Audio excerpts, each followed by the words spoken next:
అవిద్యానామంతస్తిమిరమిహిరద్వీపనగరీ జడానాం చైతన్యస్తబకమకరాంతశ్రుతిఝరీ దరిద్రాణాం చింతామణిగుణనికా జన్మజలధౌ నిమగ్నానాం దంష్ట్రామురరిపువరాహస్య భవతి శుక్లాంబరధరం విష్ణుం శశివర్ణం చతుర్భుజం ప్రసన్నవదనం ధ్యాయేత్ సర్వవిఘ్నోపశాంతయే. వందే గురుపదద్వంద్వమవాङ्మానసగోచరం రక్తశుక్లప్రభామిశ్రమతర్క్యం త్రైపురం మహః.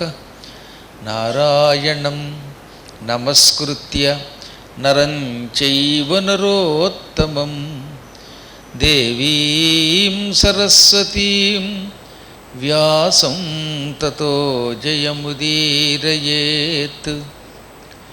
సచ్చిదానందరూపాయ విశ్వోత్పత్యాదిహేతవే తాపత్రయ వినాశాయ శ్రీకృష్ణాయ వయం నుమః. ఓం క్లీం కృష్ణాయ గోవిందాయ గోపీజనవల్లభాయ నమః. ఓం క్లీం కృష్ణాయ గోవిందాయ గోపీజనవల్లభాయ నమః. ఓం క్లీం కృష్ణాయ గోవిందాయ గోపీజనవల్లభాయ నమః. భక్తజయదేవుడు అనుభవించి భక్తిరసం చిప్పిల్లుతుండగా రచించిన గీత గోవిందం అప్పుడే 4వ రోజు ప్రవచనంలోకి మనల్ని అడుగుపెట్టేలా చేసింది. గోవిందుని యొక్క అనుగ్రహంతో నూతన గీతని జయదేవుడు మనకు అందించాడు.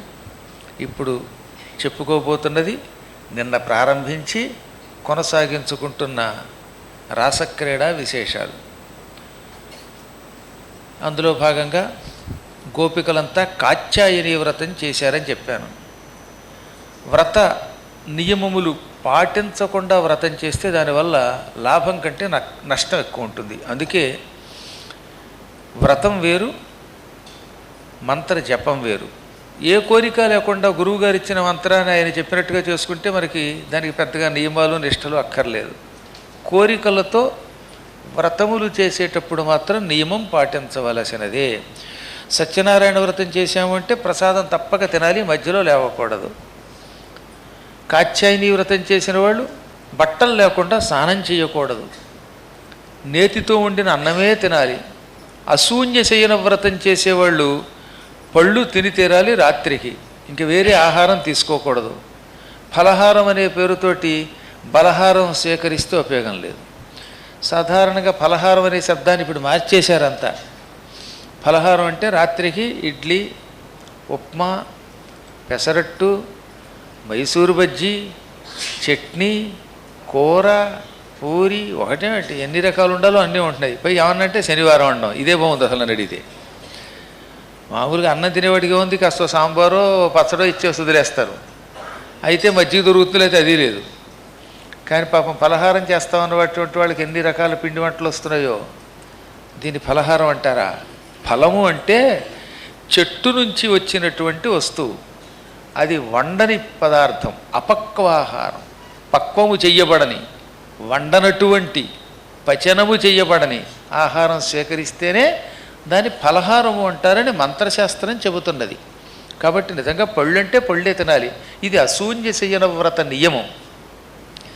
అదే నాగ సంబంధమైన వ్రతాలు చేశారు అనుకుందాం కాసేపు. చతుర్థి వ్రతం, నాగ చతుర్థి, అదే నాగుల చవితి అంటున్నామే, నాగ పంచమి, సుబ్రహ్మణ్య షష్ఠి, ఈ వ్రతాలు చేసేవాళ్ళు కోసిన కూరగాయలు తినకూడదని కఠోర నియమం చెబుతున్నది భవిష్య పురాణం. అందుకే ఆ రోజు ఏం చేస్తారు, పొట్లకాయలు కోయటం, ఆనపకాయలు కోయటం, పీనుపుకాయలు కోయటం ఇలాంటివి చేయరు. కాయ కిందే అలా ఉడకబెట్టి తినాలి, దొండకాయ కిందే ఉడకబెట్టాలి. ఈ బాధ అంతా ఎందుకని చిమ్మిలి, అదేది వడపప్పు, పానకం, చలివిడి ఇటువంటి వాటిని తినడం మొదలెడతారనమాట. పాయసం వండుకోవచ్చు, అది కూడా జీడిపప్పును మళ్ళీ కావాలని మనం ముక్కలు చేయకుండా తనంత తాను బజార్లో దొరికిన జీడిపప్పు అందులో వేసేయాలట. బాదం పప్పు కూడా మళ్ళీ ముక్కలు చేయకూడదు. ఇలా ముక్కలు చేయకుండా వండినటువంటి పదార్థమే ఆ రోజు తినాలి అని ఈ వ్రతాల నియమాల్లో చెప్పారు. కాత్యాయని వ్రతం మంచి భర్త మనకి లభించాలి అని స్త్రీలు చేసే వ్రతం. అదే పురుషులు నా మాట వినే భార్య, నన్ను ప్రేమించే భార్య కావాలి అని చేసే వ్రతం. కాత్యాయని వ్రతాన్ని పురుషులు చేస్తే అనుకూలవతి అయిన భార్య లభిస్తుంది, స్త్రీ చేస్తే మహాత్ముడు అనుకూలుడు అయిన ఓ మంచి భర్త లభిస్తాడు. అందుకని ఈ వ్రతాన్ని పూర్వకాలంలో స్త్రీ పురుషులు అందరూ చేసేవారు. ఇప్పుడు గోపికలు ఎందుకు చేశారు ఈ వ్రతం? కృష్ణుడు తమకి మనోవల్లభుడు కావాలి. మనోవల్లభుడు వేరు, వల్లభుడు వేరు. మీరందరూ పెళ్లిళ్ళు చేసుకుని సంసారంలో ప్రవేశించిన వాళ్ళు చాలామంది ఉన్నారు. ఏదో ఒకళ్ళిద్దరిని పక్కన పెడితే, కర్మయోగం వల్ల పెళ్లి కాని వాళ్ళని పక్కన పెడితే పెళ్ళైన వాళ్ళు ఎక్కువ మంది ఉన్నారు కదా. ఈ పెళ్ళైనటువంటి వాళ్ళలో ఎంతమందికి తమ భర్తలు మనోవల్లభులు అవుతున్నారు అంటే మనస్సులో ఆ భర్త తప్ప ఇంకొక ఊహ రావడం లేదనమాట. అటువంటి వాడిని మనోవల్లభుడు అంటారు. మా ఆయన ఎంత మంచివాడండి, నేను ఏం చెబితే చేస్తాడు, తీర్థయాత్రలకు తీసుకెళ్ళమంటే తీర్థయాత్రలకు తీసుకెళ్తాడు, బంగారం కొనమంటే బంగారం కొంటాడు, సింగారం చేయమంటే సింగారం చేస్తాడు, అసలు నా భర్త లాంటి భర్త లేడు అని ఎంతమంది గుండెల మీద చెయ్యి వేసుకుని చెప్పగలుగుతున్నాం మనం. పెళ్ళయింది కాబట్టి భర్తని ప్రేమించాలి తప్పదు. కానీ పూర్తిగా భర్త మన ఇష్ట ప్రకారం నడుచుకోవడం కష్టం లోకంలో. జయదేవుడి భార్య పద్మావతికి జయదేవుడు తప్ప ఈ ప్రపంచంలో ఇంకంత గొప్ప భర్త ఇంకెవరికీ లేరు అనిపించేదిట. అది చాలా అరుదైన ఘట్టం అన్నమాట. అందుకని వల్లభుడు మనోవల్లభుడు, మనస్సుకి నచ్చిన భర్త అన్నమాట. అలాంటి భర్తలు ఈ లోకంలో అరుదుగా ఉంటారు. గోపికలు అటువంటి భర్త కావాలి అనుకున్నారట. శివుడు పార్వతీ కూడా ఒక్కసారి కొద్దిగా విభేదించారు. చెప్పిన మాట వినకుండా సతీదేవి దక్షయజ్ఞానికి వెళ్ళింది. దాంతో ఆవిడ శరీరమే విడిచిపెట్టి పార్వతిగా పుట్టవలసి వచ్చింది. సరస్వతీదేవి భర్త మాట కాదంది, గాయత్రి అనే శక్తి సృష్టింపబడవలసి వచ్చింది. లక్ష్మీదేవి విష్ణువు మీద అలిగింది, భూలోకానికి వచ్చింది, 7 కొండల మీదకి ఆయన దిగి రావలసి వచ్చింది. అలా చివరికి త్రిమూర్తులు కూడా ఒకసారి కాకపోతే ఒకసారైనా ఒకరినొకరు విభేదించుకున్నారు. ఏదో మీలాంటి ఆదర్శ దంపతులు పక్కన పెట్టండి. సత్యనారాయణ గారు, ఉదయ భాస్కర్ లక్ష్మి గారు, కోటవారు, జమణి గారు, ఇలాంటి మహానుభావులు ఆదర్శ దంపతులు ఎప్పుడూ జీవితంలో ఒకసారి కూడా ఒకరినొకరు తిట్టుకోకుండా మనోవల్లభులు అయ్యేటటువంటి వాళ్ళు అరుదుగా ఉంటారు. మీలాంటి పుణ్యాత్ములు అన్నమాట. మీ అందరి పేర్లు తిరిగి కాబట్టి చెప్పలా, వాళ్ళ పేర్లు కొంచెం తెలుసు కాబట్టి చెప్పా. మీరు మళ్ళీ బాధపడకండి, మేము మనోవల్లభులమే వల్లభలమే అని అనక్కర్లా. మీరు అంత మంచివాళ్ళు కాబట్టే పక్కన కూర్చుంటున్నారు. ఒకవేళ కూర్చోపోయినా వెనక కూర్చున్నా భర్త గారు ఎంతసేపు పురాణం వింటున్నంతసేపు మా ఆవిడ ముందు కూర్చుని వింటోంది, మా ఆవిడ పురాణం రాస్తోంది అని ఆయన, అసలు మా ఆయన ఎంత మంచివాడు, పురాణానికి పంపాడు, రాయనిస్తున్నాడని ఏవిడ, ఇలా అనుకుంటూ ఉంటారు పాప పుణ్యాత్ములు వేరు. ఇది ఒక పూర్వజన్మ సుకృతం. ఇది ఎక్కువ మంది ఏంటన్నమాట, పెళ్ళైన తర్వాత దిక్కుమాలిన మొగుడు దొరికాడురా బాబోయనే బాధపడుతూనే ఉంటారు. ఎందుకంటే మాకు అలాంటి కంప్లైంట్లు ఎక్కువ వస్తున్నాయి కర్మయోగం వల్ల. నిజంగా జరిగినవి చెప్తున్నాను అనమాట. నేను 2-3 సార్లు చెప్పినా తప్పులేదు, చెప్పుకోవాలి, మంచి చెడ్డే. ఒక ఆవిడకి 70 ఏళ్ల వయసు వచ్చాక మా నాన్నగారి దగ్గరికి వచ్చి, మా దిక్కుమాలిన మొగుడు వచ్చి పడ్డాడండి, నాకు చిన్నప్పటి నుంచి మా బావ అంటే ఇష్టం అండి, బావని పెళ్లి చేసుకుందాం అనుకున్నామండి, వాళ్ళ బావని పెళ్లి చేసుకుందాం అనుకుందిట. ఎంతలో ఈ మొగుడు పెళ్లి చూపులకు వచ్చి నచ్చిందన్నట్ట వాళ్ళ నాన్నగారు చేసేసారట. మధ్యలో వీడు చెత్తుకుపోయాడు నన్ను. ఆహా, మా బావని చేసుకుంటే ఎంత బాగుండేదో, మా బావ సగ్గుబియ్యం జావా, జ్వరం వచ్చినప్పుడు బార్లీ జావా, ఒత్తప్పుడు ఆవు పాల కోవా అని ఆయన పొగుడుతూ ఉంటే మొగుడు తిరుగుంటే ఏమైపోతాడో మొగుడు. పైగా వాడికి 70 ఏళ్ళు. ఈ బావ ఎప్పుడో దావగారిపోయాడు, వాడికి 75 ఏళ్ళు, ఈయనకి 75 ఏళ్ళు. ఈ వయస్సులో మా బావ అనేది. మేము మా చిన్నప్పుడు మా నాన్నగారి దగ్గర పాఠం చదువుకుంటూ ఉంటే ఈవిడ రోజు ఇది గొడవ చెప్పేది. మాకు నవ్వు ఆగేది కాదు. బయటికి వెళ్ళి మేము కూడా అందమైన బావ ఆవు పాల కోవాని పాడుకునేవాళ్ళం. అంటే ఎన్నాళ్ళైనా ఇంకా ఆవిడకి ఆ బావ మీద వ్యామోహం పోవడంలా. ఇప్పుడు ఇది ఆదర్శ దాంపత్యమా అంటే భర్త భర్త అయ్యాడు తప్ప, తాళి కట్టిన భర్త అయ్యాడు తప్ప మనస్సుకి నచ్చిన భర్త కాలేకపోయాడు. అయితేనే పెళ్ళయింది కాబట్టి అలా సర్దుకుపోతారు, తప్పదు పాపం. ఇది భారత సంప్రదాయం. ఇప్పుడంటే విడాక్ విడాక్ విడాక్ అంటున్నారు, కానీ పూర్వం ఒకసారి పెళ్ళైతే యావజ్జీవితం ఆ ఒక్కడే భర్త, ఆ ఒక్కతే భార్య, అలా గడిపేవారు అన్నమాట. అది ఆదర్శ దాంపత్యం అన్నమాట. కానీ అలా కాకుండా ఒకరినొకరు ఏమాత్రం తిరస్కరించుకోకుండా, పొరపాటున అభిప్రాయ భేదం వచ్చినా మళ్ళీ సర్దుకుని ఒకరి కోసం ఒకరు బ్రతికే దంపతులను ఆదర్శ దంపతులు అంటారు. అలాంటి దంపతులు ఈ ప్రపంచంలో, సృష్టిలో మొట్టమొదటి దంపతులు రతి మన్మధులట. ఇంకా అటువంటి దాంపత్యం ఎవరి దగ్గర లేదన్నారు. నేనండం కాదు, శివుడు అన్నాడు. ఎవరైనా ఆదర్శంగా తీసుకోదలిస్తే రతి మన్మధుల్ని ఆదర్శంగా తీసుకోండి అని శివపురాణంలో అన్నట్టుగా మీకు శివపురాణంలో చెప్పాను నేను. దాన్నే రతి మన్మథ విలాపంలో, హరవిలాసంలో శ్రీనాథుడు అందమైన పద్యంగా రాశాడు. మన్మధుడు శివుడి కంటి మంటకి కాలి బూడిదైపోతే అప్పుడు రతీదేవి భోరును ఏడ్చింది. ప్రతికూలాచరణంబు నా వలన అల్పంబైన నీ వందితే, ప్రతికూలాచరణంబు నీ వలన అల్పంబైన నేనందితే, కృతమొక్కడును లేని చందమిది లక్ష్మీపుత్ర, ఇచ్చోట నన్నతి దుఃఖాన్వితడించి పోవతగవా అధ్వాన్నపు పట్టునల్. నీకు వ్యతిరేకంగా ఒక్కసారైనా నేను నడుచుకున్నానా, నాకు వ్యతిరేకంగా ఒక్కసారైనా నీవు నడుచుకున్నావా? ఇంతకు పూర్వం ఎక్కడ ఎప్పుడు ఎవ్వరూ ఎరగని అపూర్వ దాంపత్యం మనది. లక్ష్మీపుత్ర, నీకోసం నేను, నా కోసం నువ్వు బతికాం. కానీ కర్మయోగం వల్ల నువ్విప్పుడు శివుని కంటి మంటకి బూడిదై నన్ను విడిచిపెట్టి వెళ్ళిపోయావు, నన్ను అన్యాయం చేసిపోతావా అని ఏడ్చింది ఆవిడ. అది దాంపత్యం అంటే. ఇప్పుడు గోపికలంతా ముక్త కంఠంతో, ఐకమత్యంతో కృష్ణుడు మనోవల్లభుడు కావాలి అని చేశారన్నమాట కాత్యాయని వ్రతం. అది ఎంత కష్టం! వాళ్ళు ఒకళ్ళ ఇద్దరా? దాదాపు 6,000 మంది ఉన్నారట గోపికలు. మీరు కొంతమంది దౌర్భాగ్యాలు చెప్పినట్టుగా కృష్ణుడు 16,000 మంది గోపికలు నేను పెళ్లి చేసుకోలేసమా? కృష్ణుడు పెళ్లి చేసుకున్నది ఎవ్వరూ గోపికలు కరువారు. కృష్ణుడు రాజకన్యకల్ని 16,000 మందిని పెళ్లి చేసుకున్నాడు. వాళ్ళంతా నరకాసురుడి చెరసాలలో మగ్గిపోయారు. నరకాసురుణ్ణి చంపి చెరలో నానాయాతన పడుతున్న, దిక్కులేక బాధపడుతున్న క్షత్రియ కన్యకల్ని పెళ్లి చేసుకున్నాడు. గోపికలు కృష్ణుడంటే భక్తి కలిగి ఆయనతో క్రీడించారు, సేవించారు. వాళ్ళంతా యోగులు, దేవతలు. అందులో వాళ్ళు ఎవరితోటి వివాహ బంధం లేదు ఆయనకి.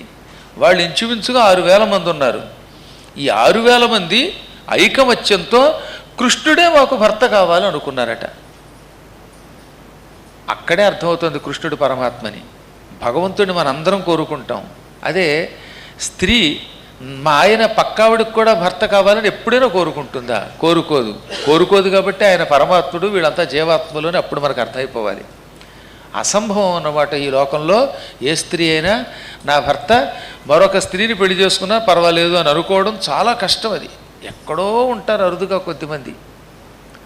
ఓ కాత్యాయని భగవతి నీకుల్ మృక్యదము మేము నేడను కంపన్, మాకెందరకును కృష్ణుడు మాకెందరకును శ్రీకృష్ణుడు మగడుగాగ చేయుము తల్లి, మాకెందరకును వైళమ శ్రీకృష్ణుడు మగడుగాగ చేయుము తల్లి. ఓ తల్లి మాకు కృష్ణుడు చేతో విభుడైన నాడు, చెలువల మెల్లం నేతి వసంతములాడుతూ జాతర చేసదము భక్తి చాతురితోటను. ఓ తల్లి కాత్యాయని భగవతి, నీకు మేము భక్తితో మొక్కుతున్నాం. మాకందరికీ శ్రీకృష్ణుడు తొందరగా, వైళమ అన్నారు అంటే చాలా తొందరగా, శీఘ్రకాలంలో భర్త అయ్యేలా చెయ్యి. శ్రీకృష్ణుడు మాకు చేతో విభుడైన నాడు అంటే మనోవల్లభుడైన నాడు, మనస్సుకి నచ్చిన భర్త అయినప్పుడు మేమంతా నేతితో వసంతాలాడతాం. పిచ్చికారి గొట్టాల్లో రంగులు పోసుకుని హోలీ పండుగ నాడు ఒకళ్ళ మీద ఒకళ్ళు రంగులు తొలుకుంటున్నారా లేదా? దాంట్లో రంగులు బదులుగా నెయ్యి పోసి ఒకళ్ళ మీద ఒకళ్ళు కొట్టుకుంటూ నేతి వసంతాలు ఆడతాం. ఇది మేము చేసే ఒక యాత్ర, కులదేవ యాత్ర. కాత్యాయని దేవికి జాతర చేస్తాం. సంస్కృతంలో యాత్ర అదే జాతర. జాతర చేస్తాం అని మొక్కుకున్నారు వాళ్ళు. ఇంతమంది ఇలా మొక్కుకున్నప్పుడు ఆ మొక్కులు తీర్చుకునే వ్రతం చేసేటప్పుడు నియమాలు పాటించాలి. నియమం ఉల్లంఘించారు కనుక, బట్టలు లేకుండా నీటిలో ప్రవేశించి స్నానం చేశారు కనుకే కృష్ణుడు వస్త్రాపహరణం చేసి వారి సిగ్గులు అపహరించాడు. అప్పుడే వాళ్ళకి అర్థమైందిట, శ్రీకృష్ణుడు మనందరిలో ఉన్నాడు. ఆయన చూడని దృశ్యం ఏముంది? ఆయన నీలో ఉన్నాడు, నాలో ఉన్నాడు, అంతటా ఉన్నాడు, సర్వాంతర్యామి అని అందరికీ తెలుసు కదా. సర్వాంతర్యామి దగ్గర రహస్యం ఏమిటి? ఇక బట్టలు ఏమిటి? అమెరికాలో విమానంలో ఎక్కాలంటే మన స్కానింగ్ తీస్తారు, తెలుసుగా మీకు. ఇలా నెత్తి మీద చేతులు పెట్టుకోమంటాడు, టిక్ అని స్కానింగ్ తీస్తుంది. మీకు తెలియదు కానీ మీ ఒంట్లో ఉన్న అన్ని అవయవాలు వాళ్ళు చూస్తున్నారు, ఆడ మగ అనే తేడా లేకుండా. దీని మీద కొంతమంది కోర్టును కూడా ఆశ్రయించారు అక్కడ, మమ్మల్ని ఇలాగా పూర్తిగా చూడటం ధర్మం కాదు కదా అని. అప్పుడు వాళ్ళు ఏమన్నారంటే, స్కానింగ్ తీసిన వాళ్ళు ఒక్కళ్ళే చూస్తారు, ఆడవాళ్ళకి ఆడవాళ్ళు, మగవాళ్ళకి మగవాళ్ళు చూస్తున్నారండి, పర్వాలేదు, మరి తప్పదు, మన దేశ భద్రత అని కోర్టులు కూడా వాళ్ళకి అనుకూలంగా తీర్పిచ్చింది. కానీ అది అన్యాయం అని ఇప్పటికి కూడా కొంతమంది గోల పెడుతున్నారు. మన దేశంలో అయితే టింగ్ టింగ్ టింగ్ అని మిషన్ పెట్టి చెక్ చేసి వదిలేస్తున్నారు, కానీ వాళ్ళు అలా చెక్ చేసి వదలట్లా. ఇలా నెత్తిమే చేయబెట్టుకుంటే స్కానింగ్ తీస్తారనమాట. దిక్కుమాల గొడవ. మనం కూడా అలా చూసుకోలేము. మన ముందు భాగం మనకు కనబడుతుంది, కానీ వెనక భాగం మనకేం కనబడుతుంది? అక్కడ మొత్తం వాడు తీసేస్తున్నాడు కర్మ. అలా పరమాత్ముడు మన ఎప్పుడు స్కానింగ్ ఎప్పుడో తీశాడు. ఆయనలో అందరం ఉన్నాం కనుక ఆయన ఎరగని దృశ్యం ఉంది. అందుకే ఆయన ఏమన్నాడు? నేనెరుగని మర్మం ఎద్ది కలదు అన్నాడు ఆయన. ఏనెరుంగని మర్మము ఎద్ది కలదు, నేను ఎరుగని రహస్యం ఏమున్నది పిచ్చి పీరుగుల్లారా అన్నాడు ఆయన. అందుకనే ఆయన సర్వాంతర్యామి. ఆ పరమాత్ముడిలో ఐక్యమైపోవడానికి ఇది ఒక అవకాశం. మనం వ్రతంలో అపచారం చేశాం, వ్రతభంగం చేశాం. ఈ వ్రతభంగం తొలగించడం కోసమే ఆయన చీరలు అపహరించి నమస్కరించమన్నాడు అని గ్రహించారు. మేము నీకు మనోవల్లభలం కావాలి, నీకు నచ్చిన భార్యలం కావాలి అని కోరితే రాబోయే శరత్కాలం వరకు ఆగండి, శరత్కాల పూర్ణిమ రాగానే మిమ్మల్ని అనుగ్రహిస్తానన్నాడు ఆయన. ఇక అక్కడి నుంచి వాళ్ళు ఒక్కరోజు సక్రమంగా నిద్రపోతే ఒట్టండి. ఒక్కరోజు కూడా నిద్ర పట్టలేదు వాళ్ళకి, ఆకలి వెయ్యలేదు, దాహం వెయ్యలేదు. కృష్ణుడిని తలుచుకుని పొంగిపోయారు వాళ్ళు. వేళకి నిద్రపోకపోయినా, సక్రమంగా తిండి తినకపోయినా ఆరోగ్యం తేడా వస్తుంది, ముఖంలో మార్పులు వస్తాయి, అనారోగ్యాలు వస్తాయి. అంతెందుకు, పొద్దుటే 5 గంటలకల్లా కాఫీ పడకపోతే పారాయణే చేయలేమే. ఇక అక్కడి నుంచి పొద్దున్న లేవగానే అయ్య బావో కాఫీ కాఫీ అని జుట్టు పట్టుకుని ఆ కాఫీ కాస్త కడుపులో పడ్డాక అమ్మయ్య అని ఇప్పుడు పారాయణ చేయగలుగుతున్నారే. శరీరం మన మాట వింటలేదు వాళ్ళ. మీకు నాకని కాదు, ఇదేదో చెప్పడం లేదు సుమా, అది ప్రపంచ లక్షణం అయిపోయింది. ఇవాళ కాఫీ తాగకపోతే చాలామంది శరీరం పనిచేయదు. కాఫీ బదులుగా కొందరు మంచినీళ్ళు తాగుతారు, వేడి మంచినీళ్ళు, కొందరు హార్లిక్స్ తాగుతారు, కొందరు టీ తాగుతారు. ఏదో ఒకటి తాగాలి. ఈ రెండు కాకపోతే నిన్న కోతి బొమ్మ పెట్టారు, ఏకంగా కోతి ఓ సీసా తాగేసింది, పోయి కుప్పిగంతులు వేయడం మొదలెట్టింది. ఇంకో రహస్యం ఏంటంటే, మన ప్రవచన మండపానికి మధుశాల అని పేరెట్టాడు వాడు. ఆ బయట చూడండి ఒకసారి, అది మధుశాల. నాకు ఇప్పుడు అనుమానం ఏంటంటే, అప్పుడప్పుడు కొంతమంది ఇళ్ళ ఎందుకు తూగుతున్నారంటే, ఈ శాల మాటల తీసుకొచ్చి మధుశాలలో ఉపన్యాసం పెడితే మరి ఏమవుతుంది? కాకపోతే ఈ మధుశాల మామూలు మధుశాల కాదు, మాతంగి మధుశాలిని అని అమ్మవారిని సూచిస్తున్నామే, ఆ మధు అనమాట. అమ్మవారి యొక్క అమృతం, కరుణాకటాక్షం అనేటటువంటి అమృతం, అది తాగినటువంటి వాడు వీరంతా. దాన్ని సరిగ్గా చూడండి, ఎదురుగుండా ఉంటుంది మధుశాల బ్యాంకెట్, అదేదో అందులో కూర్చున్నారు. ఇంకా దాంతో ఏమైపోతుంది, ఈ బ్యాంకెట్లోకి రాగానే బ్లాంక్ అయిపోయి అలా కూర్చుని ఏమన్నా అంటే ఒక ఆవిడ, లేదండి గురుగారు, ఆ తలకాయ ఊపడం ఏమిటనుకుంటున్నారు, మీ పాటలకి మీ గానామృతానికి పరవశంతో అలా తల ఊపాను తప్ప అందులో వేరే ఇంకో పరవశత్వం లేదండి అంటున్నారు. ఏమో అయ్యుండొచ్చు, అమాయకుడిని ఏం చెబితే అది నమ్మేస్తాను. కాబట్టి పురాణామృతానికే అలా మీకు శరీరం తూగుతోందో ఇంకెందుకు తూగుతోందో ఏం చెప్పగలం. కాబట్టి ఏది ఏమైనప్పటికీ ఈ కలియుగంలో ఏదో ఒక ఆహారం పడకపోతే శరీరంలో మార్పు వస్తాయి. అటువంటిది మళ్ళీ 1 సంవత్సర కాలం ఇంచుమించుగా, ఇది మార్గశిరం కదా, కార్తీక మాసం రావాలంటే 11 నెలలు వెయిట్ చేయాలి. ఈ 11 నెలలు వేళకి తిండి తినలేదు, త్రాగలేదు, సరి అయిన నిద్ర లేదు. అయినా వాళ్ళ ముఖంలో కాంతి తగ్గలేదు, ముఖేందు కాంతి నష్టం పొందలేదు. పోని అలాగని శరీరంలో ఏమైనా అనారోగ్యం ఉందా? అక్కడ అనారోగ్యం లేదు. ఆకలి ఉందా? లేదు. తిండి తినకపోతే గ్యాస్ ట్రబుల్ రావాలి కదా, ఏ ట్రబులు లేదట వాళ్ళకి. హాయిగా ఆనందంగా ఉన్నారట. పరమాత్ముని నామం అనేటటువంటి అమృతం తాగిన వాడికి జరామరణములు ఉండవు అని నిరూపించారు వారు. కృష్ణుడి యొక్క నామం కర్ణామృతం. అది ఆ కర్ణామృతం గురోలినటువంటి వారికి, త్రాగినటువంటి వారికి ఏ విధమైనటువంటి రోగాలు రావు. అంత ఆరోగ్యంగా ఉన్నారు వాళ్ళు. కానీ ఎప్పుడూ కృష్ణుడే తలుచుకునేవారట వాళ్ళు. అలా అలా కృష్ణుడిని తలుచుకుంటూ ఉండగా అదృష్టవశాత్తు శరత్కాలం వచ్చింది. ఆ శరత్కాలంలో పూర్ణిమ వచ్చింది. శరత్కాల పూర్ణిమ కడు మనోహరంగా ఉంటుంది, చాలా బాగుంటుంది. సహజంగా పూర్ణిమ అంటేనే బాగుంటుంది. కానీ అందులో మంచు లేనప్పుడు, వర్షం లేనప్పుడు, శరత్కాలంలో ప్రత్యేకంగా వచ్చేటటువంటి పూర్ణిమ నాటి రాత్రి చాలా బాగుంటుంది. ఆనాడు చంద్రుడు పూర్తిగా గుండ్రంగా ఉంటాడు, మనోహరమైన కిరణాలు వెదజల్లుతాడు. ఆ వెన్నెల మనందరినీ ఏదో దివ్యలోకాలకి తీసుకుపోతుంది, అనుభూతులు అందేలా చేస్తుంది, దివ్యానుభూతులు కలగజేస్తుంది అన్నమాట. అందుకే పూర్వకాలంలో ఆ వెన్నెల రాత్రుల గురించి ఎన్ని పాటలు రాసేవారండి. అసలు వెన్నెల గురించి రాయనవాడు ఎవడన్నా ఉన్నాడా? వెన్నెల మీద వచ్చినన్ని పాటలు వస్తే సూర్యుడి మీద వచ్చి ఉండవు. పాపం సూర్యభగవానుడు ఆయన ప్రత్యక్ష దేవుడు నారాయణుడు. కానీ ఎవరు చూసినా వెన్నెలనే. వెన్నెలలోనే వేడి ఏలనో, వెడిమిలోనే చల్లనేలనో, ఈ మాయయే మోజాబిలి, మాయయే మోజాబిలి అన్నారు. కానీ ఎండలోనే హాయి ఏలనో నన్ను ఒక్కడన్నాడా? అలా కావాలంటే ఎండలో తిరిగి చూడండి ఒకసారి. గట్టిగా రాత్రిపూట నడిస్తేనే చెమట్లకు తట్టుకోలేక పరుగు పరుగులో చేసి రూములు దూరిపోయారు రాత్రి పాదయాత్రకు వచ్చిన వాళ్ళు. వెన్నెల మీద అన్ని పాటలు అన్నమాట.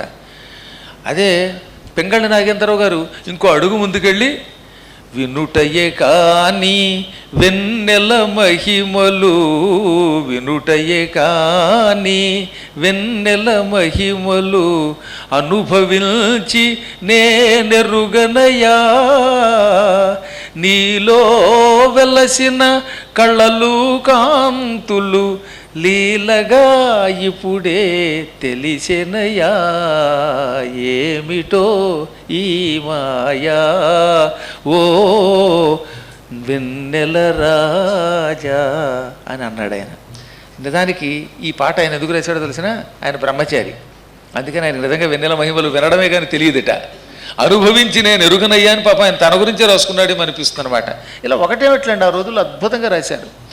అందుకని వెన్నెల రాత్రి గురించి వర్ణించని కవులు సంస్కృతంలోనూ లేరు, తెలుగులోనూ లేరు. అందులో శ్రీకృష్ణ పరమాత్ముడు, ఆయన యాదవచంద్రుడు, ఆయన ముఖం చంద్రబింబం. ఆకాశంలో చూస్తే కార్తీక రాక పూర్ణిమ. అటువంటి పూర్ణిమ నాడు నిండు చంద్రుడు స్వచ్ఛంగా పిండి వెన్నెల కురిపిస్తున్నాడు. మొత్తం బృందావనం అంతా మురిసిపోతుందట. ఆ వెన్నెలలో మెలమెలలాడిపోతోంది. ఆకులు ఆకులు అన్నీ కూడా నృత్యం చేస్తున్నాయి. వెన్నెల పడినప్పుడు ఆకులు కూడా అటు ఇటు కదులుతాయండోయ్. తో పత్రపత్ర పరత కళ్ళ నృత్యహోత అని దినకర్ర అనే ఒక కవి అద్భుతంగా రాశాడు. ఆకాకు మీద ఒక్కొక్క నృత్యం కనపడిందిట, ప్రతి ఆకు నృత్యం చేసింది అంటాడు ఆయన. అటువంటి సమయంలో కృష్ణుడు బృందావనంలో యమునా తీరంలో ఎవరికీ దొరకకుండా తన ఇంటి నుంచి 5.5 మైళ్ళ దూరంలో ఉన్నటువంటి ఒక ప్రాంతంలో మురళి ఊదడం మొదలుపెట్టాడు. వంశీరవం చేశాడు, చక్కగా ఊదాడు ఆయన. అసలు వెన్నెల రాత్రి, అందున కార్తీక పూర్ణిమ. ఆ పూట బృందావనం, ఆ బృందావనంలో యమునా తీరం. యమునా తీరంలో ఇసుక తిన్నే పైకి తేలి చల్లగా కూర్చునేటటువంటి వాళ్ళకి ఆహ్లాదం కలిగిస్తుంది. ఇసుకలో చల్లని వేళ కూర్చుంటే మన శరీరానికి ఏదో తెలియని ఒక గగురుపాటు కలుగుతుంది. అటువంటి వేళ కృష్ణ పరమాత్ముడంతటి వాడు మురళి ఊదుతూ ఉంటే ఆ నాదం ఎంత మధురంగా ఉంటుందో ఊహించండి. ఆ నాద మాధుర్యాన్ని దేనితో పోల్చలేం. ఏదో అమృతం అంటాం కానీ నాదామృతం అని, అమృతం దాని మొహం, దానికి అంత శక్తి ఎక్కడుంది అన్నాడు. అమృతమునికి కూడా కృష్ణుని యొక్క నాదమునకున్నంత శక్తి లేదు. ఈ అమృతం తాగిన వాణ్ణి మాత్రమే ముసలితనము చావు లేకుండా చేస్తుంది. అదే కృష్ణుడి గానామృతం పునర్జన్మ లేకుండా శాశ్వతంగా కైవల్యానికి పట్టుకుపోతుంది. అది అంత గొప్ప నాదం. అది అటువంటి నాదం చేశాడు ఆయన. అడవిలో ఉన్న సింహాలు, పులులు, ఎలుగుబంట్లు, నక్కలు, తోడేళ్ళు, సర్పాలు అన్నీ అక్కడికి వచ్చేసాయి. అవన్నీ ఆయన చుట్టూ ఆడుతున్నాయి. నెమళ్ళు పురివిప్పాడుతున్నాయి. చెట్లు పులకించిపోతున్నాయి. గంధపు చెట్ల నుంచి సువాసన అక్కడికి వస్తున్నది. యమునా నది కూడా గగుర్పాటు పొందిందిట. యమునా నది యొక్క జలం గగుర్కొని అలా అలా కదులుతూ ప్రవహిస్తోంది. చంద్రుడు పులకించిపోయాడు. దేవతలంతా ఆకాశంలో బారులు తీరారు. బ్రహ్మ, శివుడు, ఇంద్రుడు, దిక్పాలకులు అందరూ ఆకాశంలో చేరిపోయారు. ఈ పూట కృష్ణుడు గోపికలతో క్రీడించబోతున్నాడు. ఈ దృశ్యం చూసి పూలవర్షం కురిపిద్దామని ఈ దృశ్యం చూడడానికి ఆకాశంలో దర్బారు తీరారన్నమాట వాళ్ళంతా. అటువంటి వాతావరణం. ఆ సమయంలో బృందావనంలో సరిగ్గా సాయం సంధ్యా సమయానికే చంద్రుడు వచ్చేశాడు. సూర్యుడు అస్తమించేశాడు. కార్తీక మాసంలో తొందరగా సూర్యాస్తమయం అయిపోతుంది అక్కడ. ఆ సమయంలో గోపికల్లో ఒక ఆవిడ పాలు పెతుకుతోంది. ఒక ఆవిడ దూడని ఆవు దగ్గరికి విడిచిపెడుతోంది. ఒక ఆవిడ ఆవుని స్తంభానికి కడుతోంది. ఒక ఆమె భర్త గారికి పాదాలు ఒత్తుతోంది. సంధ్యా సమయంలోనే పడుకున్నాడు అలిసిపోయి పాప ఆయనకి కాళ్ళు ఒత్తుతోంది. ఒక ఆవిడ భర్త కోసం అన్నం వండుతోంది. ఒక ఆమె పిల్లలకి పాలు ఇస్తోంది. ఒక ఆమె స్నానం చేస్తోంది. ఇలా ఒక్కొక్కరు ఒక్కొక్క పనిలో ఉన్నారు. అలా పనిలో ఉన్న సమయంలో వాళ్ళ చెవులలో శ్రీకృష్ణుడి గానం పడింది. మురళీనాదం వాళ్ళకి వినపడింది. ఈ మురళీనాదం వినపడడంతో వాళ్ళు సంభ్రమంతో లేచి నిలబడ్డారు. తమను తాము మరిచిపోయారు. అప్పటి వరకు ఉన్న వాతావరణం మారిపోయింది. ఇక వాళ్ళు పూర్తిగా తమ ఒళ్ళు మరిచిపోయారు, మనస్సు మరిచిపోయారు, సర్వం మరిచిపోయారు. గిర్రున బొంగరాల్లా తిరుక్కుంటూ కృష్ణుడి దగ్గరికి బయలుదేరారు. భర్త కాళ్ళు ఒత్తుతోంది ఒక ఆవిడని చెప్పానే, ఆవిడ ఢామ్ అని మంచం మీద కొట్టేసింది ఆ కాళ్ళు. వాడు బాబోయ్ బాబోయ్ అంటున్నా, ఆవిడకేం వినపట్ల వెళ్ళిపోయింది. అలాగా వరదలు వస్తున్నప్పుడు నదులు సముద్రం కేసి ప్రవాహంతో వెళ్ళిపోతాయే, అలా కృష్ణుడి కేసి వచ్చేసిందిట. వర్షాకాలంలో నదులు ఎంత వేగంగా ప్రవహిస్తాయి, అలా ప్రవహించి సముద్రంలో కలిసిపోతాయి. కృష్ణుడు సముద్రం, వీళ్ళు నదుల్లా ప్రవహిస్తున్నారట, వర్షాకాలపు నదుల్లా ఉన్నారట. అలా వెళ్ళిపోయింది ఒక ఆవిడ. ఒక ఆవిడ భర్తకు అన్నం పెడుతోంది. ఆ అన్నం ముద్ద మొహం మీద కొట్టి బయలుదేరింది. ఒక ఆవిడ స్నానం చేస్తూ మధ్యలోనే వెళ్ళిపోయింది. ఒక ఆవిడ తల దువ్వుకుంటోంది. ఆ తల దువ్వుకుంటున్న ఆవిడ తల మీద దువ్వెన పెట్టుకుని వచ్చేసింది. ఒక ఆవిడ దూడని విడిచిపెడుతోంది ఆవు కోసం. ఆ దూడని వదిలింది. పాలు పితుకుతున్నవిడ పాలు పితకడం మానేసింది. ఈ విధంగా స్త్రీలంతా చేస్తున్న పనులన్నీ విడిచి సంభ్రమంతో, ఆశ్చర్యంతో, ఆనందంతో, విస్మయంతో అన్ని పనులు విడిచి తమను తాము మరచి బృందావనంలో కృష్ణుడున్న చోటికి వచ్చేశారు. పరుగు పరుగును వచ్చేశారు. 5.5 మైళ్ళు ఇళ్ల దగ్గర నుంచి, వాళ్ళ ప్రాంతం దగ్గర నుంచి, వాళ్ళు ఉంటున్న ఇళ్ల దగ్గర నుంచి అరణ్యంలో, కేకారణ్యంలో, అది కూడా రాత్రి అవుతున్న వేళ 5.5 మైళ్ళు నడిచొచ్చేశారట. గట్టిగా ఇక్కడి నుంచి 3.5 కిలోమీటర్లు ఉంది గుడి అంటేనే నడవలేకపోతున్నామండి, ఆటో మా రూమ్ దాకా వస్తే బాగుండండి అని అనిపిస్తుందా లేదా మనకి? అటువంటిది అంత దూరం వెళ్ళిపోయారట వాళ్ళు. వాళ్ళల్లో 16 ఏళ్ల వయస్సు దగ్గర నుంచి 60 ఏళ్ల వాళ్ళ వరకు ఉన్నారు. అందరూ తమను తాము మరిచిపోయారు. అసలు ఎవరికి ఒంటి మీద స్పృహ లేదు. ఇలా వాళ్ళంతా నృత్యం చేస్తూ గిర్ర గిర్ర గిర్ర అని తిరుగుతూ బంగారాల్లాగా కృష్ణుడి దగ్గరికి చేరిపోయారు. వీళ్ళని చూడగానే ఈ సింహాలు, పులులు పారిపోయాయి. జంతువులు వెళ్ళిపోయాయిట ఈ నర జంతువులను చూడగానే. అప్పుడు కృష్ణుడు వాళ్ళంతా తన చుట్టూ రాగానే మధ్యలో ఉన్నవాడు హఠాత్తుగా మురళి ఊదడం ఆపివేశాడు. మురళి ఊదడం ఆపగానే అమృతం లాంటి ఆ నాదం చెవుల్లో పడలేదు. దాంతో స్పృహలోకి వచ్చారు గోపికలు. ఎక్కడున్నాం అని అప్పుడు చూసుకున్నారట వాళ్ళు. చూస్తే అతి భయంకరమైన కేకారణ్యంలో, బృందావనంలో ఉన్నారు. యమునా తీరంలో ఉన్నారు. అమ్మ బాబో, ఎంత దూరం నడిచి వచ్చామా, ఈ కాశ్యాపట్లో ఎంత దూరం వచ్చామా అని అప్పుడు వాళ్ళు గ్రహించారట. కృష్ణుడి నాదం మనల్ని ఆకర్షించింది. మనల్ని మరిచిపోయాం. ఎవరికి వాళ్ళం మనస్సుని, శరీరాన్ని మరచి ఇంత దూరం వచ్చామని గ్రహించారు. కృష్ణుడు మురళి ఊదడం మానేశాడుగా. దాంతో స్పృహలోకి రావడమే కాదు, కొంచెం బెంగ కూడా పెట్టుకున్నారట. ఆ నాదం విన్నంతసేపు ఆనందంతో పొంగిపోయారు. ఇప్పుడు ఆనందం తొలగిపోయింది. అయితేనే తొలగిన ఆనందం మళ్ళీ వచ్చింది. ఎలా వచ్చింది? ఇప్పుడు కృష్ణుడు చూచారు గనక. ఇంతవరకు నాదం విన్నారు, ఇప్పుడు కృష్ణుడు చూచారు. అంతా కృష్ణుడికే చూసి 2 చేతులు జోడించి నిలబడిపోయారు. కొందరు మోకాళ్ళ మీద, కొంతమంది పూర్తిగా కాళ్ళ మీద నిలబడ్డారు, కొందరు కూర్చుండిపోయారు. ఫోటోలో పడాలిగా, అందుకని కొందరు నిలబడతారు, కొందరు కూర్చుంటారు, కొందరు మోకాళ్ళ మీద ఉంటారు. అలా అయిపోయారటంతా. కృష్ణుడు కొంటివాడు, అందుకని వాళ్ళని చూసి, ఎవర్రా, ఎందుకు వచ్చారు ఇక్కడికి? ఎంత భయంకరమైన వాతావరణం ఇది! ఇది యమునా నదీ జల సమేధిత పాదప పల్లవ ప్రసూన దళ విరాజితంబగు వనంబు మనంబులు మేరదప్పెనో పొదడటు ఏడ్చు బిడ్డలకు పోయుడు పాలు విడుండు లేగలన్ మొదవులకున్ నిజేశ్వరుల ముద్దియలార భజింపుడొప్పుగన్. ఇది యమునా నదీ జలము చేత బాగా పెంచబడిన అడవి. ఈ అడవి అంతా యమునా జలం వల్ల బాగా అభివృద్ధి చెందింది. నదీ జలం బాగా ప్రవహిస్తే అడవులు బాగా పెరుగుతాయి. తరచుగా యమునా నది కెరటాలు విజృంభించి ఈ అడవిలోకి పడుతూ ఉంటాయి. ఆ కెరటాలు విరిగి పడడం వల్ల నీళ్లు సమృద్ధిగా మొక్కలకు అందుతున్నాయి. మొక్కలకి నీళ్లు బాగా పోయటం వల్ల యమునా నది అడవి బాగా పెరిగిపోయింది. కేకారణ్యం దట్టంగా పెరిగిపోయింది అడవి. ఏ పక్కన చూసినా టేకు చెట్లు, మద్ది చెట్లు, పొన్న చెట్లు, సురపొన్నలు, ఇలా రకరకాల చెట్లు ఉన్నాయి. ఈ చెట్ల మధ్యలో సింహాలు, పులులు మొదలైన క్రూర మృగాలు ఉన్నాయి.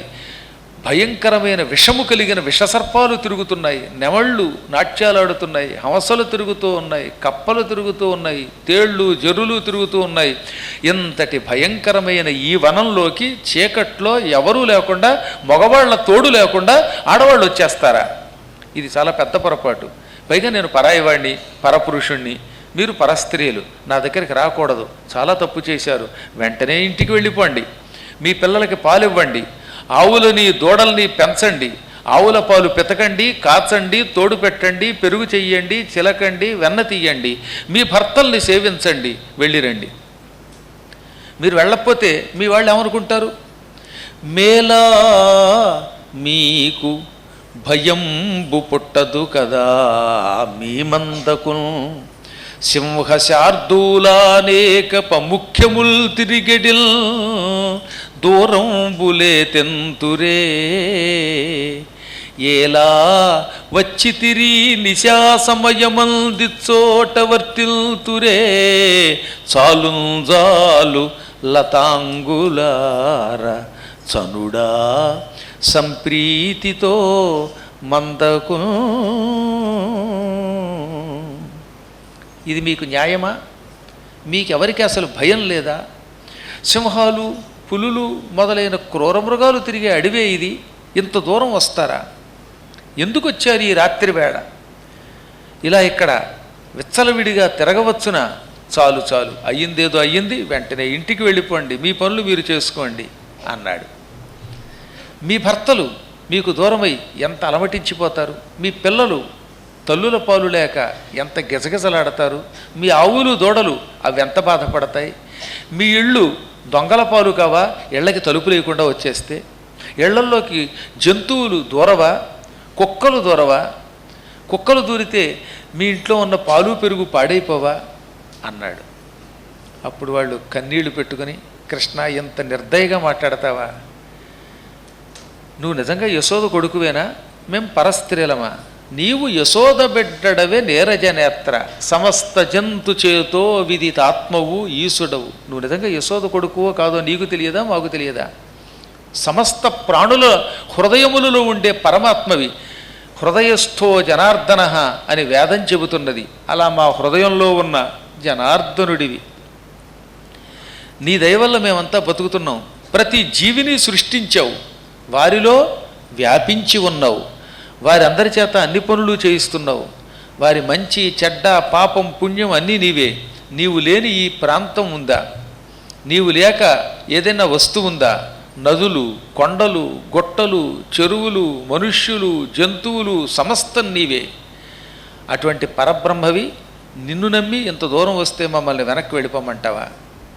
భర్త, భార్య, కొడుకు, కూతురు, కోడలు, అల్లుడు, మనుమడు, మనుమరాలు ఇవన్నీ నువ్వే.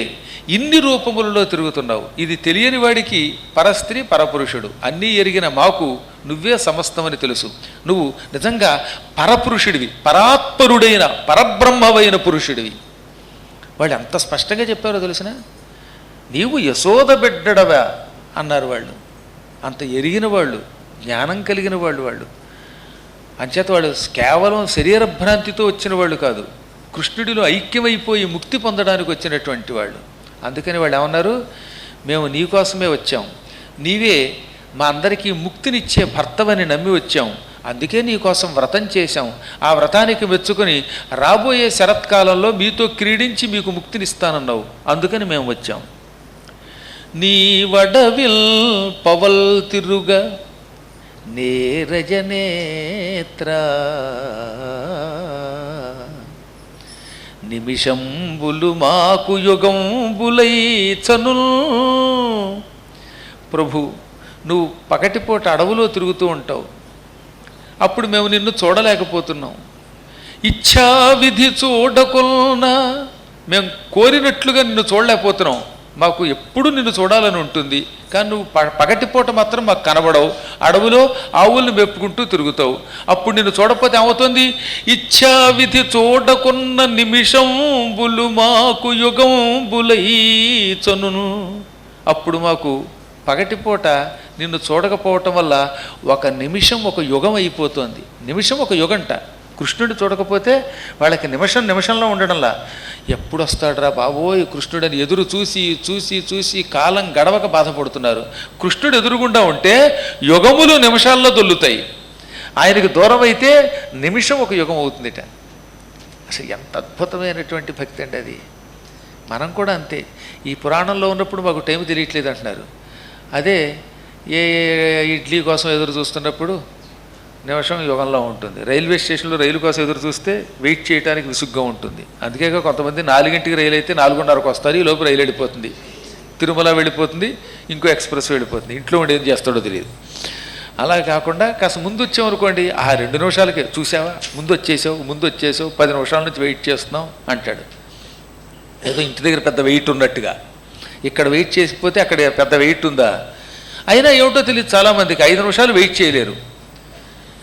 సామాన్యముగా ఒక వస్తువు కోసం ఎదురు చూస్తున్నప్పుడో, ఏ రైలు కోసం ఎదురు చూస్తున్నప్పుడో, ఇంకో దానికోసం ఎదురు చూస్తున్నప్పుడో నిమిషం గడవడం కష్టం, నిమిషం ఒక యుగం అవుతుంది.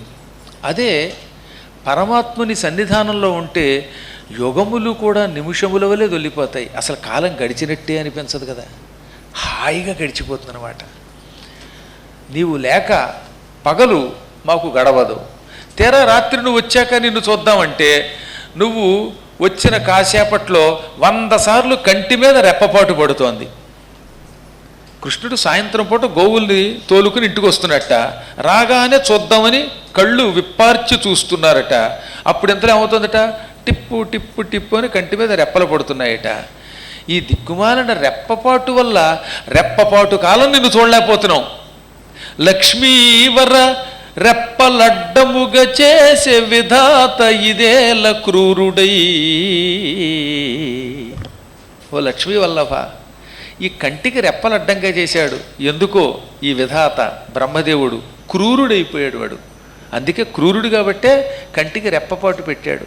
ఆ రెప్పపాటు కాలంలో నిన్ను చూడలేకపోతున్నాం, మా బతుకు ఏమైపోతుందని ఎంత బాధపడ్డారు వాళ్ళు. నిజంగా రెప్పపాటు ఎంతసేపు ఉంటుందండి? ఆ రెప్పపాటులో మనం చూడగలం, అయినా సరే ఆ మాత్రం కూడా కృష్ణుడు చూడకుండా ఉండలేకపోతున్నాం మేము. అటువంటిది మేము వస్తే, నీకోసం వస్తే మమ్మల్ని ఇంటికి పొమ్మంటావా? ఆ భర్త ఎవడు, భార్య ఎవరు, ఈ కొడుకు ఎవడు, వీడి మొహం, ఆ దోడెక్కడా, ఆవెక్కడా, మాకన్నీ నువ్వే, నీవు లేకపోతే ఏదీ వద్దు అని తన్మయత్వంతో భక్తితో జ్ఞానంతో ఆయన పాదాలు పట్టుకోగానే ఆయన నవ్వి, నన్ను సర్వవ్యాపకుడైన అనంతునిగా పరబ్రహ్మగా మీరు గుర్తిస్తున్నారా లేదా? కేవలం శరీర కామంతో వచ్చారా లేక మోక్షకామంతో వచ్చారా అని పరీక్షించాను. మీ తత్వం నాకు అర్థమయ్యింది. ఇక మీతో నేను ఇప్పుడు రాసక్రీడలు ఆడతానన్నాడు ఆయన. వాళ్ళతో ఆటలు ఆడడం మొదలుపెట్టాడు. అద్భుతమైన ఆటలు.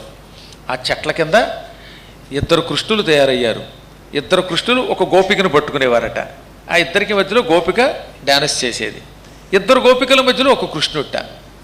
నారికి నారికి నడుమ మురారి, మురారికి మురారికి నడుమ ఒక నారి.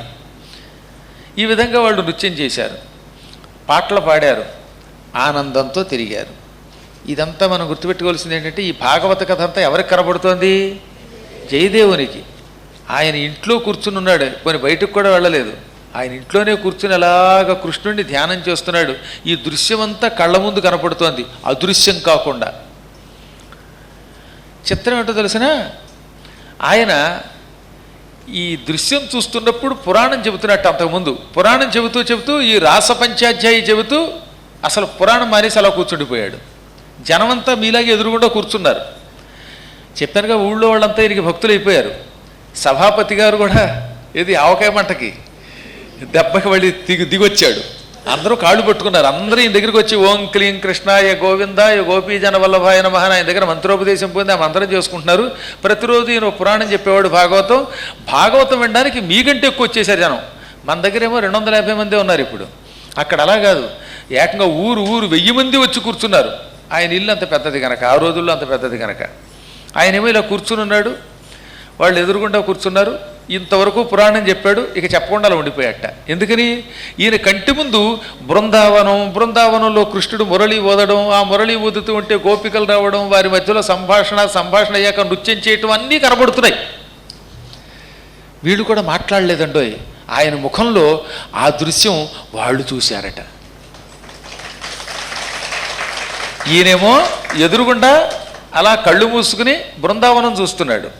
ఇప్పుడు ఆయనకి ఎదురుగుండా ఉన్న వేళకి ఆయన ముఖంలో బృందావనం కనబడింది. ఆ బృందావనంలో కృష్ణుడు గోపికలు రాసక్రీడలాడ్డం కనబడింది. ఇప్పుడు భక్తులు కూడా అదృష్టవంతులు. నిజంగా ఈయనకంటే భక్తులు ఎక్కువ అదృష్టవంతులు.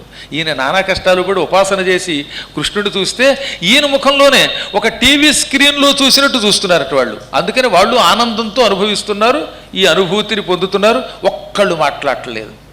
వాళ్ళంతా అంత నిశ్శబ్దంగా ఉన్నారు. ఒక్కడి దగ్గర సెల్ ఫోన్ మోగల. ఈ విధంగా హాయిగా ఉన్నారట. ఎంతలో ఏం జరిగింది? ఈ గోపికలతో నృత్యం చేస్తూ ఉండగా గోపికలకి క్రమక్రమంగా కొంచెం అహంకారం వచ్చింది. ఈ దిక్కుమాలిన అహంకారం పాదే. అఖిలాండ కోటి బ్రహ్మాండ నాయకుడు కృష్ణుడు. ఈ చరాచర జగత్తంతా ఆయన కటాక్షం కోసం ఎదురు చూస్తూ ఉంటుంది. అంతటి కృష్ణుడిని మేము మా చుట్టూ తిప్పుకుంటున్నాం, మా అందంతో, మా భక్తితో. కృష్ణుడు అందరినీ వదిలి మా దగ్గరకు వచ్చాడు. ఈ కృష్ణుడికి లిఫ్ట్ ఇస్తున్నది మేమే, ఆయనకు ఆర్గనైజేషన్ చేస్తున్నది మేమే, అసలు ఆయనకు ఆ సీట్ ఇచ్చింది మేమే. మేము లేకపోతే కృష్ణుడు లేడు అనుకున్నారట పాప వాళ్ళు. దిక్కుమాలిన అహంకారం అన్నారు కదా, కొద్ది రోజులు పైకి ఎవరికైనా వస్తుందేమో మరి తెలియదు. వాళ్ళకు కూడా వచ్చింది. గోపికలకి రాకూడదు, వాళ్ళకి వచ్చింది. జీవులకి ప్రతీకలు కదా. అందుకని ఒక ఆవిడ ఏముందో తెలుసా, ఈ కృష్ణుణ్ణి కావాలంటే నా కాలి కింద పడుకోమంటే పడుకుంటాడు అంది. ఒక ఆవిడ ఏమంది, నీ కాలి కింద పడుకుంటాడేమో, నేను కాళ్ళు నొక్కమంటే కూడా నొక్కుతాడో అంది ఒక ఆవిడ. ఒక ఆవిడ ఏముందో తెలుసా, పాదధూళి ఆయన నుదుట తిలకంగా ధరిస్తాడంది.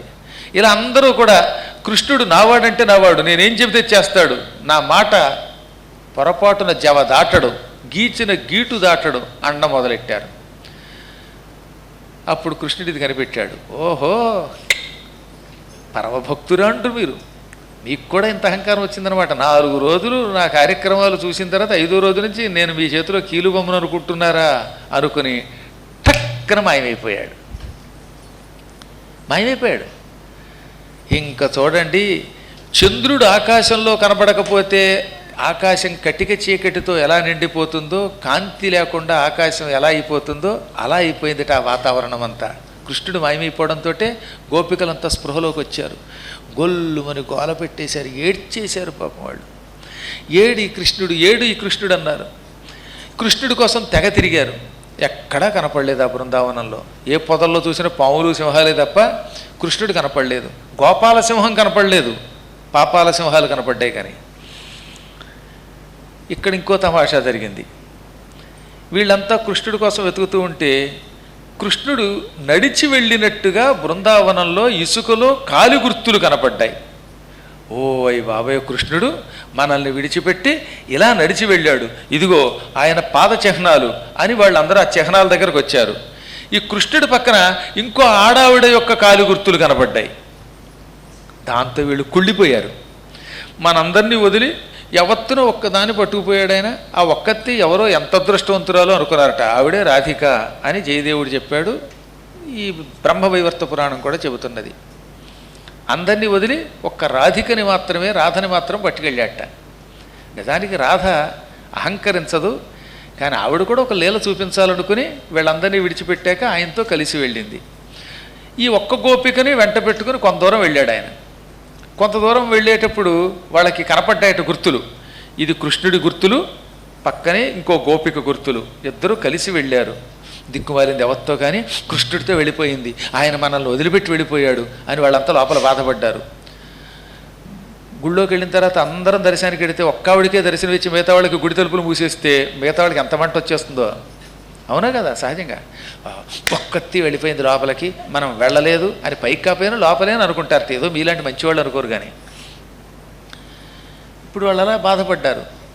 ఇంకొంచెం ముందుకెళ్ళారు. ఈ కాలి గుర్తుల్ని బట్టి కృష్ణుడిని పట్టుకుందామని ఇంకొంచెం ముందుకెడితే ఓ చోట ఆ గోపిక అడుగు జాడలు కనపడలేదు, కానీ కృష్ణుడి అడుగులు బలంగా ఇసుకలో ముద్రపడ్డాయి. అప్పుడు వాళ్ళు గ్రహించారు. కొంత దూరం నడిచాక గోపిక, ఆయనతో పాటు నడుస్తున్న గోపిక, ఇక నేను నడవలేను కృష్ణ అనైనా అని ఉండాలి, లేదా కృష్ణుడే జాలిపడి ఆవిడ ఎత్తుకున్నాడు. ఆవిడ ఎత్తుకోవటం వల్ల ఆవిడ బరువు ఈయన బరువు కలిసి ఆయన పాదముద్రలు కొంచెం బలంగా ఇసుకలోకి దిగాయి. ఆవిడ ఎంత అదృష్టవంతురాలో, కృష్ణుడు ఆవిడ ఎత్తుకుని తీసుకెళ్ళాడు. ఆటోలో పెట్టి తీసుకెళ్ళా, ఆటోమేటిక్గా ఎత్తుకుని తీసుకుపోయాడు అని ఇంకొంచెం కుళ్ళుకున్నారు. ఇంకొంచెం ముందుకెళ్ళాక ఓ పొదలో నుంచి ఈ అని ఏడుపు వినబడింది. వీళ్ళల్లో కొంతమందికి ఆనందం వచ్చింది. ఎవరితో ఏడుస్తోంది, బహుశా కృష్ణుడితో వెళ్ళిన ఆ రాధే అయ్యి ఉంటుంది, దాన్ని కూడా వదిలేసి ఉంటాడు కృష్ణుడు అనుకుని ఆ పొదలోకి వచ్చి చూశారు. నిజంగా పొదలోనే పడుందిటే గోపిక. వీళ్ళంతా ఏడుస్తున్న పొదలో ఉన్నటువంటి గోపిక దగ్గరికి వెళ్ళి, ఏమే నువ్వు ఇక్కడున్నావు, కృష్ణుడితో కలిసి వెళ్ళావు కదా, కృష్ణుడు నిన్ను ఎత్తుకున్నాడని కూడా అనిపించింది మాకు, ఏడుస్తున్నావు ఏమిటంటే అప్పుడు కళ్ళు విప్పి నా కళ్ళుని ఎత్తికెక్కాయిందిటే. కృష్ణుడు మిమ్మల్ని విడిచిపెట్టి నన్ను ఒక్కదాన్ని వెంట పెట్టుకుని ఇక్కడ దాకా తీసుకొచ్చాడు. అప్పుడు నేను పొంగిపోయా. నాలో ఏదో సంథింగ్ స్పెషాలిటీ ఉంది, నన్ను మించిన అందగత్తె ఉండదు, నన్ను మించిన గొప్ప రాధిక లేదు అనుకున్నాను. కృష్ణుడు అందరినీ విడిచిపెట్టి ఒక్క నన్ను మాత్రమే తనతో తీసుకువెళ్ళాడు అంటే నాలో సౌందర్యం, సుగుణములు, పుణ్యము ఎక్కువగా ఉన్నాయి అని అహంకరించాను. కొంత దూరం కృష్ణుడితో నడిచాక గారంగా, కృష్ణ నేను నడవలేను, చేత్తో ఎత్తుకోవా అన్నాను. అప్పుడు కృష్ణుడు, నడవలేకపోతున్నావా, ఎత్తుకోనా, అయితే రా వీపు ఎక్కంటే వీపు మీద ఎక్కేటప్పుడు ఆయన నెత్తి మీద కాలు పెట్టి ఎక్కా. ఆయన కొంత దూరం ఎత్తుకుని తీసుకొచ్చి హఠాత్తుగా మాయమైపోయాడు. నేను ఈ పొదలో పడ్డా, ఆయన వెళ్ళిపోయాడు. నేను ఇక్కడ పొదలో రొద చేస్తూ సొద పెట్టుకుంటూ ఏడుస్తున్నాను. అయ్యో కృష్ణ, ఎంత పొరపాటు చేశాను, అందరినీ విడిచిపెట్టి తీసుకువెళ్ళినప్పుడు ఆనందంగా నిన్ను సేవించవచ్చు కదా, ఈ దిక్కుమాలిన అహంకారం నాకెందుకు వచ్చింది, మానవుల్ని పట్టి పీడించే దురహంకారం నా మనస్సులో కూడా చేరింది, ఈ అహంకారంతో నీకు దూరం అయ్యాను అని ఇప్పుడు వాళ్ళు ఎదురుగుండా బోరుని ఏడవడం మొదలెట్టింది. ఎక్కువ మందికి లోపల ఆనందం కలిగిందండోయ్. మనం పోతే పోయాం, మనతో పాటు ఆవిడ కూడా పోయిందని లోపల అనిపిస్తుంది కదా. అయినా పైకి మాత్రం అయ్యో గోపి, నువ్వు ఒక్కదానివి అయినా ఆయనతో సుఖంగా ఉంటావు అనుకున్నావు, నీకు ఈ కర్మయోగం వచ్చిందా, ఎంత పని జరిగింది, ఏడవకమ్మా ఏడవకనగా, ఏడవడం కాదు నేను చచ్చిపోతాను, నేను బతకలేనందిట, చచ్చకమ్మా చచ్చకని ఓదార్చారు. కానీ అందరూ కలిసి కొంత ఏడుస్తూ కొంత ఆనందం పొందుతూ కింద మీద పడ్డారు. అదిగో అక్కడ భాగవతంలో అద్భుతమైన పద్యాలు రాశారు. ఆ పద్యాలే ఇప్పుడు నేను జయదేవుడు రాసినటువంటి గీత రూపంలో మీకు అందిస్తాను. ముందు ఆ భాగవత పద్యాలు చెప్పుకుందాం. ముందు ఈ బృందావనంలో కృష్ణుడికి దూరం అయిపోయినటువంటి గోపికలు చెట్టు పుట్ట తిరిగారండి, కృష్ణుడి కోసం తెగ తిరిగారు. పున్నాగ వృక్షమా, పున్నాగ వందితుడు, నాగ వందితుడు, పురుషశ్రేష్ఠుల చేత నమస్కారాలు అందుకునే కృష్ణుడు కనపడ్డా, తిలక వృక్షమా, తిలకం ధరించే కృష్ణుడు కనపడ్డా, వంశవృక్షమా అంటే ఓ వెదురు చెట్ట, వంశము ధరించే మురళీ ధరించే కృష్ణుడు కనపడ్డా అని ఈ విధంగా చెట్టుని పుట్టని అడిగారు వాళ్ళు. నల్లనివాడు మనయనంబులవాడు, కృపారసంబు పై జల్లెడివాడు, మౌళి పరిసర్పిత పిల్చమువాడు నవ్వు రాజిల్లెడి మోమువాడొకడు చెల్వల మానధనం బుదోచే ఓ మల్లియలారా ఓ మల్లియలారా మీ పొదల మాటున లేడు గదమా చెప్పరే అంగజునైన జూడ హృదయంగముడై కరగిల్చువాడు శ్రీరంగదురంబువాడు మధురంబగు వేణురవంబువాడు మమ్మంగజు పువ్వు దూపులకు నగ్గము చేసి లవంగ లొంగ నారంగములార మీ కడకు రాడు గదా దయనున్న చెప్పరే. మా కృష్ణుడు నల్లగా ఉంటాడు, తామర పువ్వు రేకుల్లో ఉంటాయి కళ్ళు, ఆయన ముఖంలోంచి కృపారసం ఒలుకుతూ ఉంటుంది. ఆయన ఎవరికేసైనా చూస్తే ఆయన చూపుల్లో కేవలం కరుణ తప్ప ఇంకేమీ ఉండదు. పైన అందమైన జుట్టు, ఆ జుట్టు ముడిలో నెమలిపించం బంధించి ఉంటాడు. అందమైన నల్లని ఒత్తైన జుట్టుని ముడి కింద కట్టుకుంటాడు, ఆ ముడి మధ్యలో నెమలిపించం పెట్టుకుంటాడు. ఆయన ముఖంలో నవ్వు తప్ప ఏడుపు ఎప్పుడూ ఉండదు, ఆయన ఎప్పుడు చిరునవ్వుతూనే ఉంటాడు, సీరియస్గా ఉంటాడు అనమాట. చీటికి వాటికి మీ మొహం తగలయ్యా, నా మాట వింటలేదు అని కోపగించడు.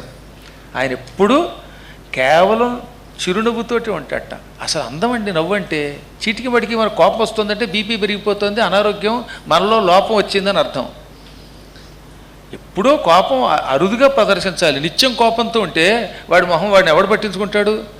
రోజు పొద్దునుంచి సాయంకాలం దాకా నీ మొహం తగలయ్యా, కాఫీ ఇవ్వవేమి, టీ ఇవ్వవేమి అని మొగుడు తిడుతూ ఉంటే మా మొగుడు పిచ్చాడండి, వాడి మాట వినకండి అందో ఒక ఆవిడ వాళ్ళ ఇంటికి వెడితే.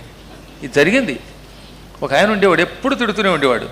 అందుకని వాళ్ళ ఆవిడ మా ఆయన పిచ్చాడండి, పాగలండి, పైగా హిందీలో, ఆయన్ని పట్టించుకోకండి అంది.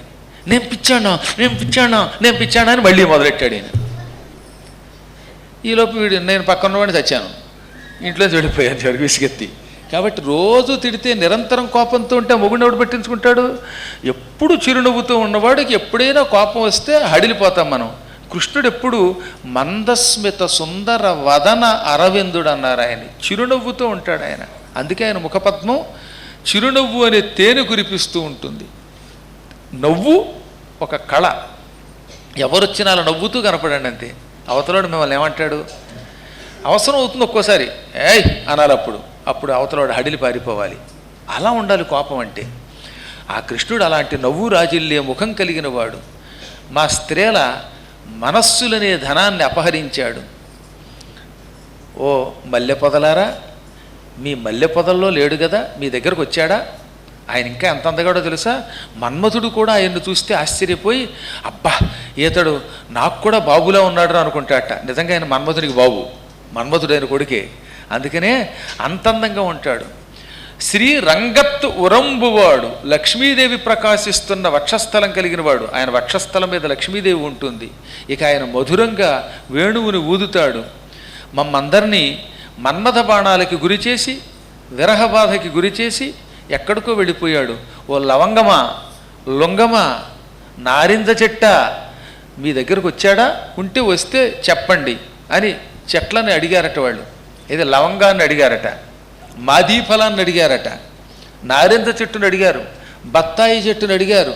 ఇలా కనిపించిన చెట్టుని, పుట్టని, మొక్కని అన్నిటినీ కూడా కృష్ణుడున్నాడా అని అడిగారు. ఆ కృష్ణుడు లేకపోతే ఇక మేము బ్రతకలేమని ఏడ్చారు.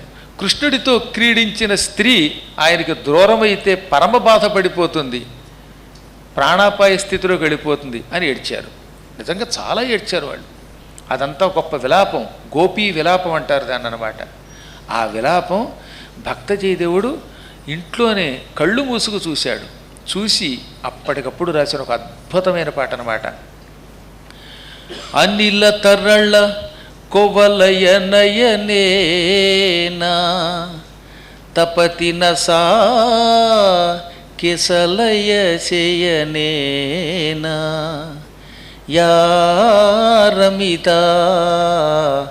వనమాలినా యా రమితా వనమాలినా సఖీ యా రమితా వనమాలినా వికసిత సరసిజ లలిత ముఖేనా వికసిత సరసిజ లలిత ముఖేనా స్ఫుటతి నసా మనసిజ విసిఖేనా స్ఫుటతి నసా మనసిజ విసిఖేనా అమృత మధుర మృదుతర వచనేనా అమృత మధుర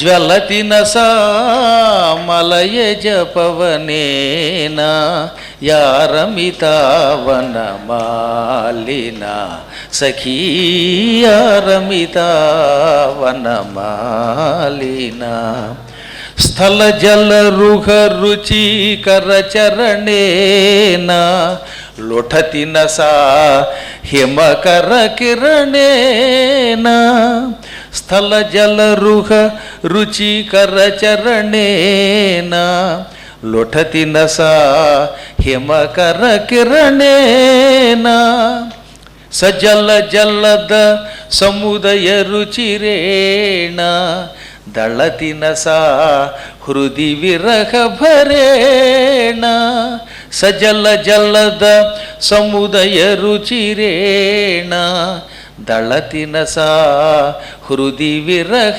భరేణ సకల భువన జన వరతరుణేనా సకల భువన జన వరతరుణేనా వహతి నసా రుజమతి కరుణేనా యా రమితా వనమాలినా సఖీ యా రమితా వనమాలినా.